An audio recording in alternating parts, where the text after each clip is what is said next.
নদীর পানি, খালের পানি, বিলের পানি, এগুলো পানির উপরে পানি না, উপরে পানি, হ্যাঁ। এগুলো ভূপরিষ্ঠ পানি। আর ওই সময় আমরা পানি দিতাম হলো 80% পানি দিতাম এই পুকুরের পানিগুলো। আর ওই সময় মাটির নিচের পানি ব্যবহার করতাম।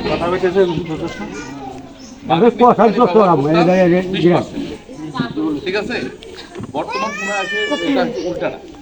আমরা মাটির নিচের পানির ব্যবহারটা করতেছি হলো 80%, আর মাটির উপরে পানি ব্যবহার করতেছি হলো মাত্র 20%। তো এই যে আমরা যে পানি ব্যবহার করতেছি, অপর্যাপ্ত পানি, যে পানির হিসাব নেই, এত পানি আমরা ব্যবহার করছি, যত্রতত্রভাবে অপচয় করছি, যার কারণে ধীরে ধীরে পানির স্তরটা নিচে নামছে। সবচেয়ে পানি বেশি ব্যবহার করি আমরা কোন জায়গায়, কি কাজে ব্যবহার করি? কৃষিকাজে। কৃষিকাজে আমরা কোন ফসলে বেশি পানি খরচ হয়? ইরি ধানে প্রচুর পরিমাণ পানি লাগে। আপনারা কি জানেন যে 1 কেজি ধান কয়টা গাছ থেকে 1 কেজি ধান হয়? গাড়া হয় নাই পানি ওই জায়গাটা প্রয়োজন হয়, কারণ আপনার তো তার পরীক্ষা মানে গবেষণা করা কাজ না। আপনি উৎপাদন করা আছে, কিন্তু আইডিয়া বলেন দেখি কি বলতে পারেন কিনা। তো মানে 1 কেজি ধানে 1 কেজি ধানে ওই যে 8-10টা রোয়া ছোট থেকে বড় থাকতে জানাবে 3 মাসে ধরেন 1 টন পানি যাবে। হ্যাঁ 1 টন কত? 100 1000 লিটার, 1.5 টনের 1500 লিটার। 8-10টা রোয়ার জন্য এত লাগবে?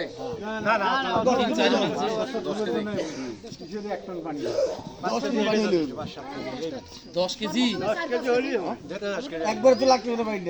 এটা স্যার কি বলতেছে জানেন, রোপণের পর থেকে ধান হওয়া পর্যন্ত কতটুক পানি খরচ হবে? 1 কেজি ধানের কথা বলছি, সেটা বলছি আমি। উৎপাদনে 8-10টা রোয়া 8-10টা 500 কেজি ধরেন,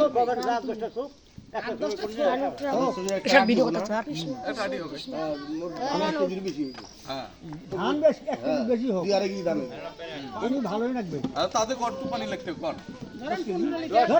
10 কেজি পানি দিয়ে হয়।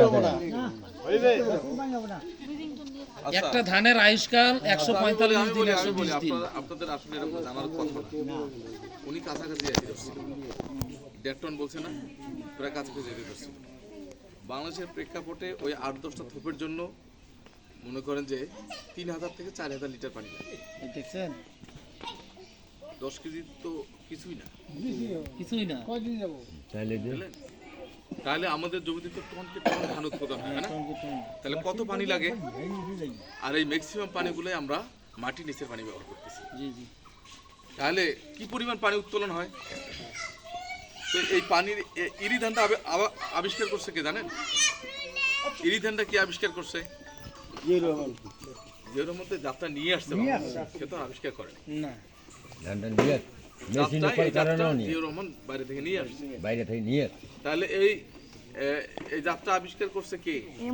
ইরি ধানটা স্কিমও বলি, বড় বলি, তাই না? এটা হলো ইরি নামক একটা প্রতিষ্ঠান, যেটাকে বলে IRRI, international rice resource institute. ওই আন্তর্জাতিক ধান গবেষণা কেন্দ্র, তার নামে এই ধানের জাতটা নাম দিয়েছে ইরি। আর এখন বাংলাদেশেও আছে, বাংলাদেশেও নতুন নতুন জাত উৎপাদন হয়, সেটা হলো BRRI, Bangladesh rice research institute, Bangladesh ধান গবেষণা কেন্দ্র, বুঝলেন না? তো তারা গবেষণা করে দেখছে যে বাংলাদেশের প্রেক্ষাপটে 1 কেজি ধান লাগানো থেকে কাটা পর্যন্ত উৎপাদন করতে 3000 থেকে 4000 লিটার পানি লাগে। তো এটা তো বিশাল ক্ষতি। তো এটাকে কিভাবে রোধ করা যায়, সেই জন্য চিন্তা ভাবনা করে এই জিনিসটা বানাইছে। এই জিনিসটার নাম হলো, বাংলায় বলে এটাকে সেচ নিয়ন্ত্রক পাইপ। কি নাম এটা? সেচ নিয়ন্ত্রক পাইপ, বা এটাকে আরো সংক্ষিপ্তভাবে বলা যায় সেনিপা। দন্তে সহায়িকা, দন্তে 9 ঋষি, পয়াকার পা, সেনিপা। দন্তে সহায়িকারিতে হলো সেচ, দন্তে 9 ঋষিতে হলো নিয়ন্ত্রক, আর পয়াকারিতে হলো পাইপ। প্রত্যেকটারই প্রথম অক্ষরকে নিয়ে সংক্ষিপ্ত রূপ করা হয়েছে। ইংলিশে আবার এটাকে বলা হলো AWD কিটস। এতে হলো অল্টারনেটিভ, ডাব্লিউতে হলো ওয়েটিং, ডিতে হলো ড্রাইং। অল্টারনেটিভ মানে কি, আমরা কোনো কাজ করতে ধরলে কয় না এইভাবে হচ্ছে না, অল্টারনেট চিন্তা কর, মানে কি পরিবর্তন, বিকল্প। আর ওয়েটিং মানে ভেজানো, আর ড্রাইং মানে শুকানো, কখনো ভেজানো কখনো শুকানো। এই পদ্ধতিতে যন্ত্রের মাধ্যমে করা হয় সেটাকে বলা হয় AWD কিটস বা সেচ নিয়ন্ত্রক পাইপ বা সেনিপা। ঠিক আছে, এটা কিভাবে ব্যবহার করতে হবে এবং এর উপকার কি সেটা একটু বলার চেষ্টা করি। আপনারা যখন জমিতে ধানের চারা লাগাবেন তার আগে কাদা করেন না? কাদা করার সময় জমিটাকে প্রথমে সমতল করে নিতে হবে। সমতল করে নিয়ে বীজতলা থেকে যখন চারাটা নিয়ে আসবেন, নিয়ে এসে রোপণ করবেন। রোপণ করার প্রথম 15 দিন জমিতে 2 থেকে 2.5 ইঞ্চি পানি সবসময় রাখতে হবে। রোপণ করার প্রথম 15 দিন জমিতে 2 থেকে 2.5 ইঞ্চি সবসময় রাখতে হবে। কেন রাখতে হবে?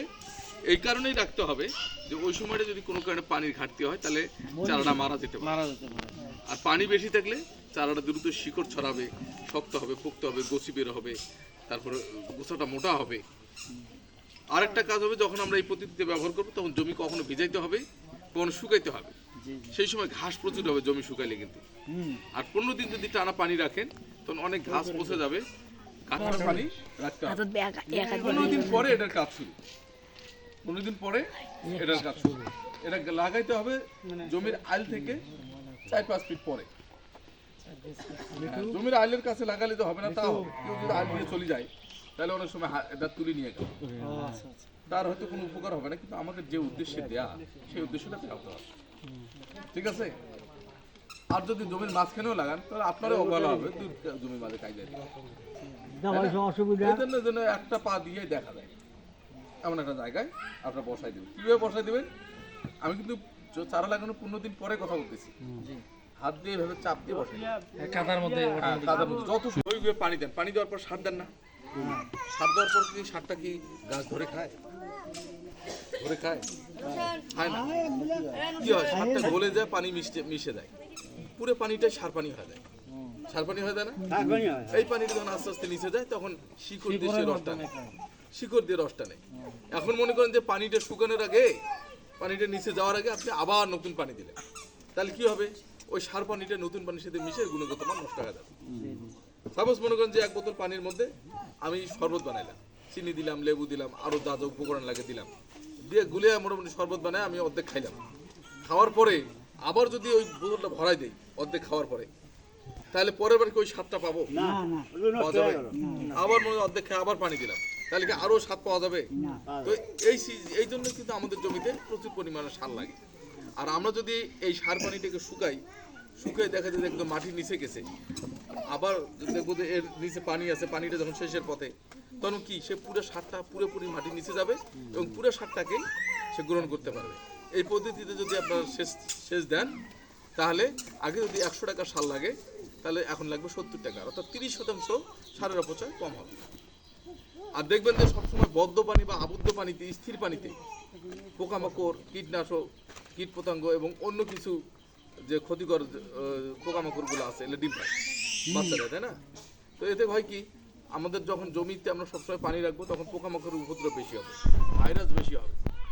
তো যখন শুকাবেন এই পোকামাকড়ের ডিমগুলো মাটিতে পড়ে নষ্ট হবে, নতুন পানি আসলে তখন এগুলো নষ্ট হয়ে যাবে, পোকামাকড়ের উপদ্রব কম হবে। আগে যদি আপনার 100 টাকা কীটনাশক দেওয়া লাগতো তাহলে এখন 70 টাকার হইলে হবে, অর্থাৎ এখানেও 30% কীটনাশক অপচয় কম হবে। ঠিক আছে? তারপরে হলো আরেকটা হলো, এই পদ্ধতিতে চাষ করলে দেখা যাবে কখনো জমি ভিজাইতে হবে, কখনো শুকাইতে হবে, তাই না? শুকাই গেলে কিন্তু জমি অনেক সময় ফাটল ধরে। ফাটল ধরাটা খারাপ না ভালো? এটা কারো ভালো হয়, কারো খারাপ হয়। কেন ভালো হয় আমি বলি।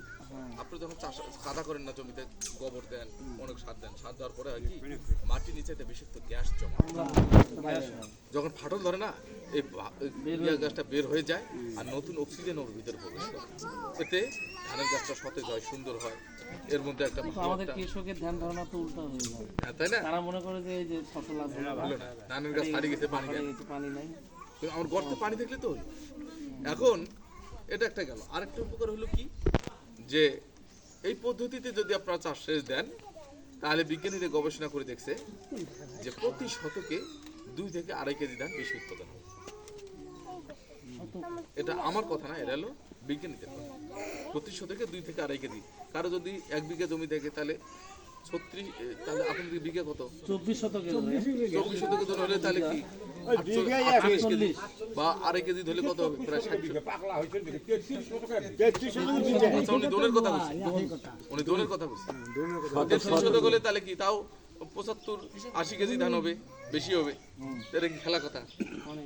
হ্যাঁ, এটা পরীক্ষিত, এটা আমাদের মুখের কথা না, এটা বিজ্ঞানীদের কথা। এবং আমাদের যে স্কিমগুলো এর আগে যারা করছে তারা কিন্তু প্রমাণিত আমরা। ঠিক আছে? এখন এই যে এত কিছু যে উপকার, এটা কিন্তু তৈরি হয়েছে আপনার 2000 সালের পরে। এটা এতদিন শুধু রিসার্চ হয়েছে যে আসলের কোনো ক্ষতিকর প্রভাব আছে কি। যখন বিজ্ঞানীরা দেখছে যে আসলের কোনো ক্ষতিকর প্রভাব নাই, এই ইরি ধান ইরি আবাদ করে কি আমাদের ক্ষতি করছে না ভালো করছে? ভালো হয়েছে। আমাদের ইয়ে করছেন, একসময় খাদ্যে ঘাটতি ছিল, তারা ইরি জাতের ধানটা আবিষ্কার করে আল্লাহ এই খাদ্য মোচন করে দিয়েছে, খাদ্যের অভাবটা মোচন করে দিয়েছে, তাই না? তো এই ইরি কিন্তু আবার এটি বের করছে গবেষণা করে। তো তারা কি আমাদের ক্ষতি চায়? না, তাই না? তাহলে কি এটা ব্যবহার করা উচিত কিনা? কে কে ব্যবহার করবেন না বলেন তো? হ্যাঁ, এদিকে এই যে মাছ আছিরা, কে কে করবেন না? উপকারের দরকার হলে সেটা নেব না। করবেন না? করবেন? করবেন? আরে একটু আওয়াজ দেন না, আওয়াজ দেন। হ্যাঁ, সবাই কে কে করবেন? সবাই দরকার। কারণ এখানে আমাদের প্রাকৃতিক সম্পদ রক্ষা হচ্ছে। আর যারা ব্যবহার করবেন না তাদের জন্য আরেকটা কথা রাখি। যারা ব্যবহার করবে তারা তো 3-4টা সেচ কম নেবে, কম লাগবে না? তো 3-4টা সেচ কম লাগলে আপনার মানে পানি দেওয়া লাগলো না, বিদ্যুতের অপচয় কম হলো, তো তাদের তো লাভের চেয়ে আপনার লাভ বেশি। আমরা তো লাভ বেশি না? ওনারও তো লাভ বেশি। কথা দিতে হবে, একর প্রতি 30 টাকা হলে কম নেওয়া লাগবে। নিবেন কিনা সেটা বলুন। যারা এটা ব্যবহার করবে তাদের জন্য 300 টাকা কম। একটু জোরে কোন, আমি শুনি।